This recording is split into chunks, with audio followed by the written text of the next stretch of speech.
Hello. Sir അയച്ചിട്ടുണ്ടോ? Okay sir, thank you so much. ഉറപ്പായി ഞാൻ ട്രിവാൻഡ്രം വരുമ്പോൾ സാറിനെ വിളിക്കാം. Okay sir, okay.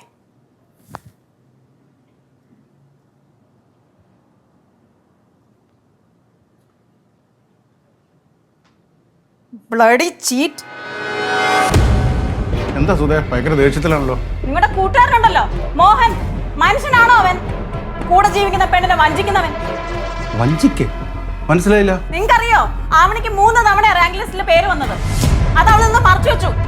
നിങ്ങളുടെ ഫ്രണ്ട്. എനിക്കറിയില്ല. ഇടയ്ക്കിടയ്ക്ക് ആവണെ കൊണ്ട് PSC ടെസ്റ്റിന് പോകും, അത് മാത്രമേ എനിക്കറിയുള്ളൂ. പിന്നെ PSC ടെസ്റ്റിന് കൊണ്ടുപോകുന്നു, അതൊക്കെ വരെ പ്രഹസനമല്ല അവന്റെ. വൃത്തികെട്ടവൻ. അവക്ക് വന്ന എല്ലാ അപ്പോയിന്റ്മെന്റ് ലെറ്ററും അങ്ങേരെ നശിപ്പിച്ചിട്ടുണ്ടാവും. അവനെ ഞാൻ അഴി എണ്ണിക്കും. നിങ്ങൾക്ക് വാദിക്കാൻ ഒരു പുതിയ കേസും ആവും. സുധേ, ഇതെങ്ങാനും ആവണി അറിഞ്ഞു കഴിഞ്ഞാലത്തെ പ്രശ്നം എന്താവും അറിയോ? പിന്നെ ആവണി അറിയണ്ടേ? ഈ വൃത്തികെട്ടവന്റെ കൂടെ എന്തിനാ അവള് ജീവിക്കണം? സുധേ, വേണ്ട സുധേ, നമ്മളായിട്ട് എന്തിനാ ഒരു കുടുംബം കലക്കുന്നത്? കുടുംബോ? ഇതാണോ കുടുംബം? ഇങ്ങനെ വഞ്ചിക്കുന്നവന്മാരുടെ കൂടെയാണോ ജീവിക്കേണ്ടത്? ഇതാണോ നിങ്ങളുടെ സുഹൃത്തിന്റെ മഹത്വം? മോഹൻ ഇങ്ങനത്തെ ഒരാളാണെന്ന് ഞാൻ അറിഞ്ഞു സുധേ. മോഹനെ ഞാൻ അറിയിച്ചോളാം. അതിനു മുന്നേ ഇപ്പം വന്ന് ലേറ്റസ്റ്റ് ആയിട്ട് അവർക്ക് കിട്ടിയ അപ്പോയിന്റ്മെന്റ് ലെറ്ററിന് എന്ത് സംഭവിച്ചു എന്ന് എനിക്കറിയണം. നിങ്ങൾ നോക്കിക്കോ, എല്ലാ തെളിവ് സഹിതവും ഞാൻ ആവണിനെ അറിയിക്കും. മോഹനെ ഞാൻ പൂട്ടും. അവനെ ജയിലിൽ കിടത്തിയിട്ടേ സുധാമണി അടങ്ങും.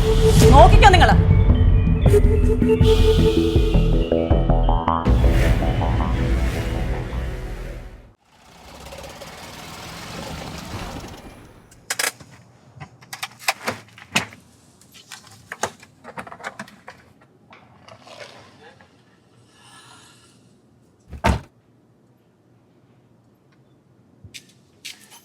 ഈ പെരിങ്ങൽ ഏരിയയുടെ പോസ്റ്റ്മാൻ ആരാണ്? മദൻ അകത്തുണ്ട്. ഒന്ന് വിളിക്കാം, ഒരു കാര്യം ചോദിക്കാനുണ്ടായിരുന്നു. മദനേട്ടാ, ഒരു മാടം വന്നേക്കുന്നു. എൻ്റെ പേര് സുധ. ആവണി എന്നെ അറിയാവോ? മദന്റെ മുഖത്തുനിന്ന് അറിയാം ആവണിയെ മദനെ അറിയാമെന്നുള്ളത്. അതുപോലെ അപ്പോയിന്റ്മെന്റ് ലെറ്റർ എന്തോ ചെയ്തു എന്നുള്ളത് വ്യക്തമാണ്. ആവണിയുടെ അവസാന അപ്പോയിന്റ്മെന്റ് ലെറ്റർ ഞാനാ കൊടുത്തത്. ആർക്ക്? ഹസ്ബൻഡിന്. മദൻ ചേട്ടൻ ഓർമ്മയില്ല? ആവണിയുടെ തന്നെ കൊടുക്കണം പറഞ്ഞ് എന്നെ ഏൽപ്പിച്ചത്. എന്നിട്ട് താൻ എന്തിനാ ഹസ്ബൻഡിന്റെ കയ്യിൽ കൊടുത്തത്? അല്ല, അന്ന് ഞാൻ അവിടെ ചെന്നപ്പോ ആവണി ഇല്ലായിരുന്നു. ഈ ഹസ്ബൻഡാണ് എന്നോട് പറഞ്ഞത് ആവണിക്ക് ഒരു സർപ്രൈസ് കൊടുക്കണമെന്നും അത് പുള്ളിക്ക് നേരിട്ട് കാണണമെന്നും ഭയങ്കര സന്തോഷമായിരിക്കുന്നൊക്കെ. അതുകൊണ്ട് കൊടുത്താണ്. എന്തേലും മദന എന്താ ആവണി അറിയില്ല എന്ന് പറയുന്നേ? മാഡം, അവരോട് സത്യമെല്ലാം പറയാൻ വേണ്ടി ഞാൻ ചെന്നതായിരുന്നു. പക്ഷേ എല്ലാം അറിഞ്ഞു കഴിയുമ്പോൾ അവരെന്തെങ്കിലും കടം കഴിഞ്ഞു ഒരു ഭർത്താവ് പറഞ്ഞപ്പോൾ അങ്ങനെ എന്തെങ്കിലും സംഭവിക്കുകയാണെങ്കിൽ പിന്നെ എനിക്ക് സമാധാനം ഉണ്ടാവില്ല മാഡം.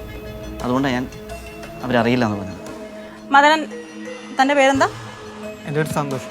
നിങ്ങൾ രണ്ടുപേരും എൻ്റെ കൂടെ ഒന്ന് വരണം. ആവണി എടുത്ത് സത്യം പറഞ്ഞേ പറ്റൂ. മാഡം, അത് എടോ, താൻ കരുതുന്ന പോലെ ഒരു സില്ലി ഗേളൊന്നും അല്ല ആവണി. അവരൊരു ബോൾഡ് ക്യാരക്ടറാണ്. അവർ ലൈഫിനെ സീരിയസ് ആയിട്ട് കാണുന്നൊരു വ്യക്തിയാണ്. അവരിങ്ങനെയുള്ള കാര്യങ്ങൾക്കൊന്നും, നിങ്ങൾ പറയുന്ന കാര്യങ്ങളൊന്നും ചെയ്യില്ല അവര്. അങ്ങനെയാണ് ഞാൻ വരാം മാഡം. എനിക്കും ഈ കുറ്റബോധം ഞൊന്നും കണക്കില്ല.